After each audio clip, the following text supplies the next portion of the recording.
पुरी श्रीमंदिर रे कोइली वैकुंठ कहीं कहुई आसतु जानिबा।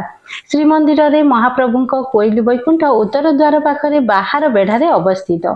प्रभु श्री जगन्नाथ दारु विग्रहर समाधि स्थल। एठारे तीन ठाकुर दारु मूर्ति को समाधि दि जाए। उत्तर द्वार पाखरे बाहर बेढ़ारे अवस्थित एही स्थान रे तांकर निर्माण कार्य हेउथिबारु एहाकु देव निर्माण भूमि मध्य कहा जाए। किंवदंती अछि जे प्रभु श्री जगन्नाथ माता लक्ष्मी को एठारे कोइली बेशरे दर्शन देइथिले, सेथि जोगु एहार नाम कोइली वैकुंठ होइछि।